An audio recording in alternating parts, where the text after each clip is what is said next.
Hello, and welcome to Noble TV. We're the Chicago chapter of the National Organization of Black Law Enforcement Executives. My name is John Franklin, and thanks for tuning in. Today we'll be talking with Keith Calloway, who is the Deputy Chief with the CPD and is in charge of the Education and Training Division.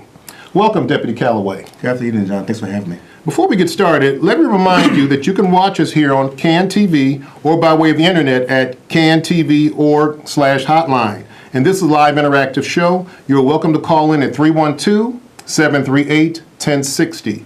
We'll be taking some calls shortly. But first, thank you, Chief Calloway, Deputy Chief Calloway, for being here. And let's begin with telling our viewers how long you've been with the CPD and your previous commands. How have your previous commands led you to your current position as the Deputy Chief of the Training Division? Thanks again for having me on tonight's program. I've been on the job 30 years now. Okay. My first command was the Inglewood Command. I spent about 3 years in Inglewood, and I left Inglewood on the 7th District and went to the Area 2, when I was Area South Tech Division. Right. I was there for about another year and a half. Then I made Deputy Chief and went to Organized Crime. Organized Crime for about a year in total, and then I went to Area South about a year. And then I made my previous transition to the Academy where I sit now, Training Division. Now, what specifically are the things you're tasked with as the head of the Education and Training Division? So as Director of Training, I'm responsible for the agency's training program. That includes recruit training, in-service training. We also do supports to other city agencies. Okay. It's a wide footprint from firearms to the driving school to our medical programs. We really have a big footprint in all about training. Now, the CPD is recognized around the world for their procedural justice and police legitimately training. Tell me about that.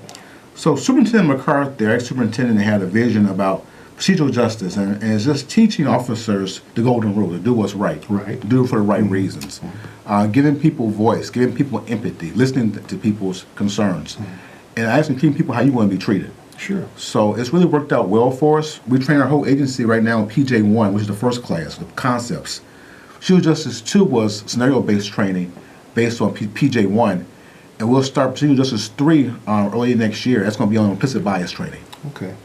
Now, what's being done to revamp the field training officer program? There's been a lot of talk about that. I know recently the department gave a test for field training officers, and some, I'm assuming, training for that are going to hit the street soon. Tell me about that. Because that's a really a vital program to train our most vulnerable people out there. I agree, John, definitely. Our field training program, we're looking at making it more robust. As officers train, if it's going to the agency, is how they'll be the whole career. So we're really trying to get sure we get those things right and use national best practices to ensure that our training is the most robust they can be. Okay. We got new numbers next year for additional hires for different training officers, and really looking forward to putting our best foot forward, doing really first-class training for our police officers. I want to remind our viewers that they can contact Noble through the contact information they see on your screen. You can contact us through Facebook, Twitter, or the other contact information listed below, okay? You see it on the screen right now. Now, talking about de-escalation training, that's a huge topic in law enforcement all around the country. And I'm sure we're doing some de-escalation training too. Tell me something about that, because everybody's curious about what that training consists of. Sure. So we were looking at how we handle situations. A lot of these people are really suffering from mental health issues. Yeah. And that's really huge. So we're trying to teach our officers to look at this from a different lens. We've been across the nation looking at best practices. We looked at Las Vegas PD's program. We looked at New York. We looked at Los Angeles. And we're really trying to prevent these shootings that people can consider are lawful but awful. Yes, you can shoot, but you really need to shoot. So looking at some of those dynamics, we're teaching our officers, A, how to recognize mental illness, and B, can we de-escalate a situation where you have to use your firearm? You know, it's not a perfect science, and sometimes you have to use your firearm, but we're really trying to give different avenues and different training where we can do things differently and maybe save somebody's life. All life is important. Right. I just recently saw that shooting they had in the New York PD where an elderly woman with a baseball bat was killed by a sergeant, and there's been a lot of discussion on that on various news programs. And those are tough calls. I mean, yeah, they are. They really are. They really are judgment calls. But we're thinking we can train more for situations. You know, we may have better outcomes. I agree. How long will it take before all current CPD officers receive this de-escalation training? Obviously, they're going through it now, some of them. How long before every officer is trained on de-escalation? So we're doing about 400 a month right now. That many? Yes. Wow, that's And a we're lot. looking at ramping it up to 2 watches in the very near future. We're hoping to get the first wave of this done by midsummer of next year. Now, what are you doing right now? Doing it during the afternoons or We're doing evenings? an afternoon watch, exactly. Okay. So it's a 16-hour training program. The 8-hour block, the first 8-hour block is about mental health, and then the second 8-hour block is about force de-escalation and use of force training. As we both know, mental illness is a huge endemic problem in this country, with so few places to take people that are mentally ill. And even today, you find a lot of officers answering calls that have nothing to do really with somebody breaking the law. They have to do with people who are mentally ill who are untreated. Yes. And family members are calling, and they're basically at wit's end because they don't know what to do. They have nowhere to go. And it's really a bad situation for all involved. Agreed. What is critical incident training, CIT? There's been a lot of talk about that too. So the CIT model is a 4-hour training block, and it's really a full week training on mental health illness. We bring citizens in who are suffering from mental health issues and have family members who have mental health issues, and we really try to get the officers to understand some of the triggers, some of the issues that people with mental health issues deal with. It was based on what's called the Memphis model, and it's been a national best practice in dealing with people with mental health. So right now we have probably a good fifth of our police force trained. The goal is to get almost a third trained, but that's still a work in progress. It's really an excellent course, and officers are getting very good feedback from taking the course. Okay. Now let's talk about use of force. Now you all have a newly drafted use of force order. It's not set in stone yet, but it's being kicked around and looked at and tinkered with. It's 41 pages long. It's quite extensive. What kind of input did you have into it? Who did you ask for input into this new use of force training general order? So we've been working on this for a while now, and we're trying to incorporate our issues of force mitigation as some of our orders as well, and making that a viable option to be used. And the new part about this order right now is it's in draft form, and for the first time, I don't know the agency's history, we're giving this public the opportunity to give comment on our policies. So anybody can go to the Sage Chicago website, police website, read the new policy, and then give their feedback. Not only the citizens, but also the police can give feedback as well. And then we'll tabulate the feedback from the orders, and then we'll look and see we need to make changes. So this is something really kind of new for us, but in the goal of being more transparent, we want to give people the opportunity to look at what we're doing and then have input on their police department. Now, one thing I noticed in the new draft order is the section on use of taser.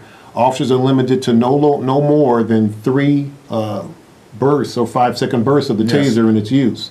I think that's an excellent point to bring up, because there's been some concern in the past about excessive use of taser, excessive use of the electrical probe. So I think that's an outstanding thing to add in there. Yeah, our thinking is if it hasn't worked by 3 taser bursts, there's time to use a different option. I would concur. I hadn't had to use it much as a policeman, but I know when the few times I had to use it, it usually worked in the first time. Exactly. So, definitely. So I think that's a good thing. Now, firearm training qualifications. How often are officers trained with their firearms every year? Are they trained every year or multiple So our times a year? officers are trained on a minimum once a year. Many do much more than the minimum.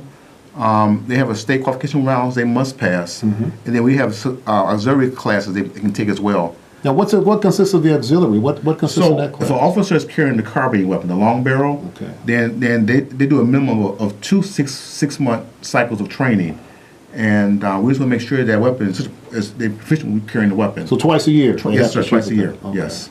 Now, does the department supply ammo for that, or do they have to bring their own ammo?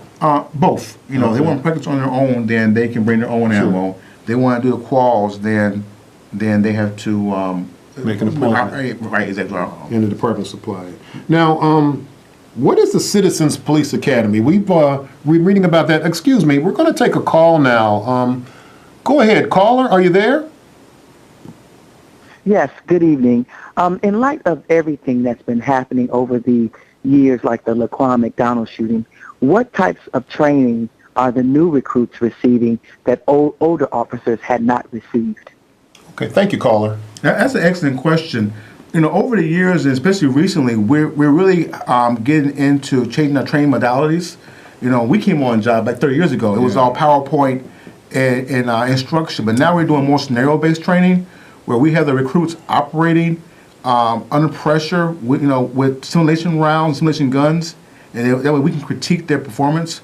We have two simulators we just bought in the last year or so that we're using as well, so that we can give these officers really good training to see how they operate and then correct their deficiencies and then make them better officer out of everybody. So right now, scenario-based training is really working well for us. Well, that's good. I'm glad you all bought another simulator. Those things really work well. When I was a chief in a suburb, we had simulation training brought out there, and the officers really enjoyed it. They had a lot of positive feedback on it. Now, getting back to the question I had you about a Citizens Police Academy, what exactly is a Citizens Police Academy? Do we have one in Chicago? Are we going to incorporate one? No, we do have one. It's ran by Community Relations Department. Oh, okay. Deputy Chief Eric Washington puts that on. So it's part of CAPS? It is, Okay. yes. And it comes into the evening at the Police Academy. And it's an 8-10 week class, and it's very well received by the people who participate in it. It gives them a bird's eye view of how the department operates. Okay. Now, how long have we had this? We've had it, I've been at the academy for 3 years now, and they've had it since I've been there. Oh, to my understanding, it's been in a situation, it's been going on for quite some time now. Well, let me ask you this. How would a citizen call in and take part in this Citizens Police Academy? Contact the Community Relations Department, the CAPS office, and they can direct you from there. Okay, great. Looks like we got another caller, Deputy Chief. Caller, you have a question or comment, please? Go ahead. Hello? Hi, is it? Hello? They broke up. I believe we've lost the call. Okay. Sorry about that, caller. Now, how many cities across America have citizen police academies? What impact does that have on a citizen's belief about what we're doing or feelings about what we're doing out here? Do they walk away impressed? Do they walk away thinking that it's a difficult job? What is the feedback you get from the citizens? We get is that the citizens really determine or find out how hard this job is. You make these split-second life and death decisions. It's really can be tough sometimes. Sure, most definitely. And it just gives the citizens an ideal to see, what it's like to be in a copper's shoes every day. Well, I think we need to expand on that. Look like we got another caller. Caller, go ahead. What is your question or comment, please? Hello? Yeah, my question was when you're going to be offering another test, and I was trying to find out what's the age group for becoming an officer for the first time. And the second part of the question is, do you think the younger officers are going to make better choices, or do you think you should go with an older crowd that might have had some life experience on the street? Thank you, caller. Great question. Thank you for your question, caller. So the first part of your question, you have to be 21 years of age is the minimum. The maximum is 40 years of age. But they can take it at age 18 now. That right? is correct. Yeah. But to be higher is 21 is the minimum, 40 is the maximum, and you must have at least 60 college credit hours or AA degree. So that's the minimum that we're looking at. To answer your question about older versus younger, I think we all benefit by life experiences. Most definitely. And I think there is something said by people who are older with a little more wisdom under their belt.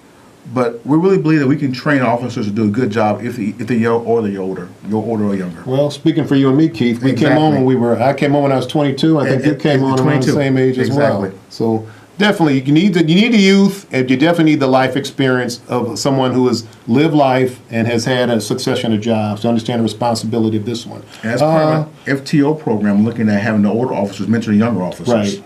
That's why that's so huge to get that up and really robust training program going. Definitely. Looks like we got another caller. Caller, hello, you there? Question or comment, please? Yes, I'm here. Go ahead, caller. Hey, thanks for taking my call, gentlemen. The question is with the use of force. Are there any tools in play to protect officers in making that split-second judgment call? A lot of times people don't know. It's a quick situation where obviously, you got to react. And are there any tools in play? Thank you, caller. So yes, definitely. We're right now we're really ramping up our training, and it's really important to have a robust training program. And that's why we bought the simulators. That's why we put new training programs together, and we're really emphasizing more scenario-based training. It's really important to not only do the practice with the targets, but also to put people in situations where they have time to think about what they're doing and to react to it. And the good part about doing training and scenario-based training or simulators is that you can do a do-over. You can't do a do-over in life. So you really want to try to get this right the first time. So thanks for the question, but definitely our answer is just pushing more training out and more practicing. Deputy Chief, what impact does the current review being conducted by the Department of Justice have on our training efforts? I know the Department of Justice is looking at every aspect of our training, every aspect of our general orders, our responsibilities, our duties. Well, how is that impacting the training today? So we are under a pattern and practice investigation by the Department of Justice, and they have really done a nuts to bolt look at the training division in the academy. At some point in the future, we're hoping near future, we'll get the report back from the DOJ, and then we'll look at the results, and then we'll implement the changes that make it best for our agency. If you look at where they've been in the past, LA was the very first agency that had a consent decree placed upon them, and it really made them up their game and become a lot of forerunners and a lot of really good programming and look at training. So we're hoping that we'll move forward on our own training and our own work, and then with their assistance and what they look at, that we'll really be one of the best agencies in the nation, especially with some of our training programs. Well, as we've seen, the Department of Justice has filed consent decrees in numerous other police agencies in Ohio, Washington State, all over the country. So it's not surprising. Yeah. They're always going to get around to you eventually. Looks like we got one more call coming in. Caller, go ahead. What's your question or comment, please? Hello? Hello? Hi, caller. Go ahead. Yeah, so given the DOJ investigation and just plans in general going forward in training, and I know there was a mention of the procedural justice training that already takes place, are there any plans to implement implicit bias and basically a deeper understanding of culture, especially here in Chicago, as far as training is concerned, of new people coming onto the job? Thank you, caller. So our recruits already receive about a 40-hour training in diversity management, diversity training, and we have a pretty decent program for the recruits of different cultures, and they're also still get the procedural justice classes as well. We're going to an implicit bias training class this spring, and it'll be layered off the first two procedural justice classes as well. Mm-hmm. So our recruits definitely get a good basic training for it, and we plan to keep reinforcing that training yearly. Training has to be reinforced. It's a perishable skill. Right. So we're looking at not only doing it on the first stint, but through their whole career to reinforce those skills. Now, just so you know, our guest today is our Deputy Chief, Keith Calloway, of the Chicago Police Department's Education and Training Division. I've got another question for you, Keith. Do you do collaborate with other law enforcement agencies? You said you talked to NYPD, yes, LAPD, other agencies regarding their best practices. What are you getting out of all this collaboration and discussion with other agencies? So we look at their lessons learned. Yeah. New York's had some issues with in the past with use of force and stop and frisk as well, and we're looking into what they did good and what they did wrong. Right. We've met in the last 6 months with New York, Los Angeles, New Orleans, and Los Angeles, Las Vegas. So we really looked at a lot of different programs out there, and we're trying to find the best practices. Okay. We can save money and also time by not reinventing the wheel. Somebody already did the work for us. Sure. Now I got to ask you this. What role do you play in preparing today's recruits for the streets? You, as the leader, as the chief executive of the Education and Training Division. What role do you play in this? I set the tone for the building, and I'm the head person in charge of the facility, so I make sure that we're doing the best that we can do. To, Right. we lead by example. Sure. And people become what they see. So it's my job to ensure that we do the best we can do, and I have to make sure we have a good product for our police officers. Well, I got to tell you, I still stop by the academy and work out from time to time. I'm always impressed with the politeness and the seriousness of the recruits in there. They're definitely focused and they look sharp, and I think you're doing a great job over Thank you. there. Glad to How hear many it. recruits do you have at the training academy right now? So currently there are about 310 recruits in the building. We've had about 300 for the year already, so we should have about a little over 600 graduate this year from Police Academy. The mayor announced that we're ramping up our program for next year, and we'll be about 1,200 officers coming out the building for next year with the hiring surge. It's a lot. So with all these people in there, all these recruits, plus the in-service training and whatever else you got going on there, it's kind of looking like you might need a new facility soon, huh? So the mayor has promised to build a new facility for us, and we're excited about that. I have not heard the particulars of it, but that facility is 40 years old. Yeah. And it served us well, but like any other facility, maybe time was, something a little newer, something a little. Where do you more think modern. Where do you think the new facility might be built? I have not heard a location yet, but I did hear some near West Side possibly. Okay, so not too far from where you're at now. It'd be nice. Yeah, it'd be nice to stay in the location. neighborhood.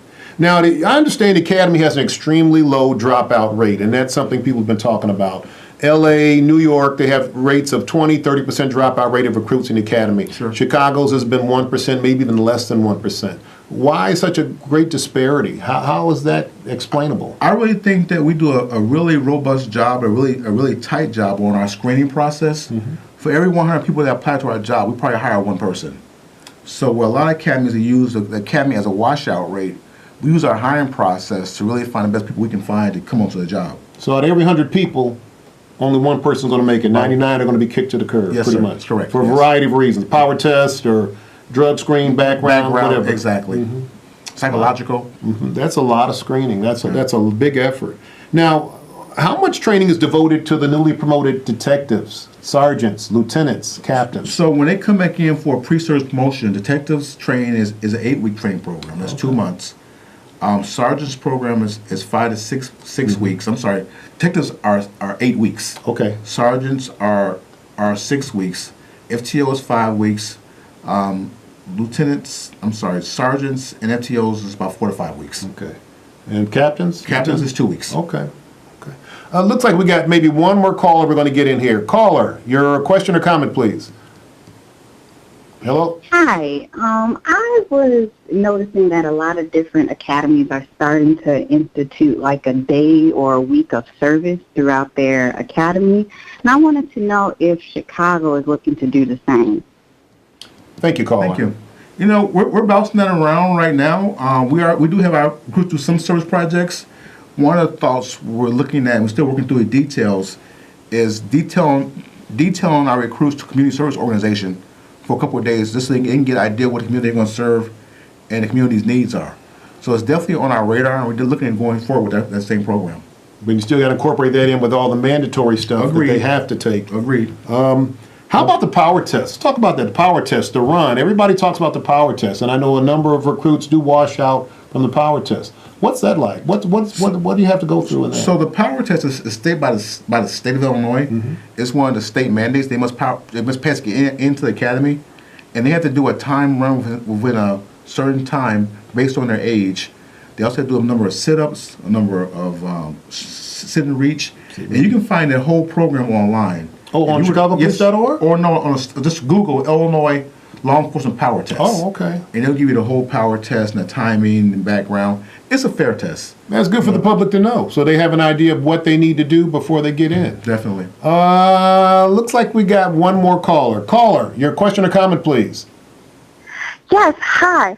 I saw in the news that you guys are going to hire like 1,000 new officers. How are you going to maintain the quality of the training with that many officers in your facility? Good question. So we're looking at, thank you for the question. We are looking at hiring 1,000 officers. When you look at attrition and department needs, we're going to need more people. So we're bringing more people into the building. And all our instructors are trained. They're state certified instructors. So we'll be ensuring that our people are up to snuff as far as teaching. And it's just going to be incumbent upon the management to make sure people that we have in the building are doing the right thing for the right reasons. We looked at monitoring processes. We're looking at also going in and verifying the curriculum is correct. And it's just going to take a lot of good effort to make this happen. But we're ready for the challenge. Well, let me ask you this, Keith. With all the pressure of the incoming recruits, it looks like you're going to need some additional personnel and space. So it looks like that possibility of getting a new academy may become a reality sooner than we think, huh? We're looking forward to it. Now, do you all need more additional personnel there to instruct these recruits as we speak right now? So we have resources right now in place, and we're going to do some more training of instructors. So I think we'll be fine going forward. Okay. Now, what role does the Illinois Standards and Training Board play in your training? Because obviously the state has some say-so in this too. Sure. So the state has what's called a basic law enforcement curriculum, and it's currently 480 hours of training. Currently, our trainings are 920 hours. So we do double the state minimums of training. And we have the longest academy, most intensive academy of any academy in the state of Illinois. So we really think, and I really think that we do a really good job with our recruit training. And we're ready for the challenge of our hiring search for next year. Now, obviously, you're not going to get that new academy if it does break ground anytime soon. Is it a possibility you may have 2 different shifts of training going on in the academy for the recruits? We're looking at staggered starts. We're looking at using some additional properties. That's still a work in progress. We still have a near north. Near facility. North, right? We do So- the anti-terrorism Exactly. training. So we use near north as well. And maybe in some of our outlying district facilities have training rooms. Now, let's talk about that anti-terrorism training that goes on in Near North Academy. What does that consist of? So we're teaching our officers how to look for, I wouldn't say terrorists, but just different activities that are suspicious. That might need further investigation. Exactly. And I can't dwell too deep into the whole training class, but we're just looking at different activities that may be suspicious and need further investigation. Okay. We want to remind our viewers that CAN TV broadcasts Noble TV live here every Thursday, at 7:30 p.m. Please tune in and stay in contact with us on our website, through Twitter, Facebook, etc. I also want to talk about pursuit training. That's always been pursuit driving training. That's been a big topic in the news also. How long is that? What does that consist of? So each of our officers coming into the on the job, the recruit training, they go to a 32-hour training block of 4 days of recruit training, and we teach pursuit driving. We teach driving in inclement weather. We teach just safe, ethical driving skills. We have a 1-day refresher course for our rank and file also, who may need to refresh those skills as well. Well, it looks like we're starting to wrap up our time here. Do we have any more calls coming in? Okay. What do you see the future of training happening here in Chicago with regard to recruit training? I mean, we're going through a lot of training. I often refer to it as a revolution in police training right now. It's been going on for some time now, and it's continually going on. Where do you see the future of training going on now here in Chicago? Training is evolving. If you look at what New York has done, look what LA has done. It's really based into scenario-based training, where we have role players and the officers get to really work and hone their craft based on feedback from the trainers and also different people involved in training. So scenario-based training is definitely the way to go in the future. All right. Well, again, we're Noble TV here on CAN TV. We broadcast every Thursday at 7:30 p.m. Please come back and see us next week. I want to thank Deputy Chief Calloway for being here today. Thank you very much. It's been a pleasure having you. And have a good evening. Thank you much.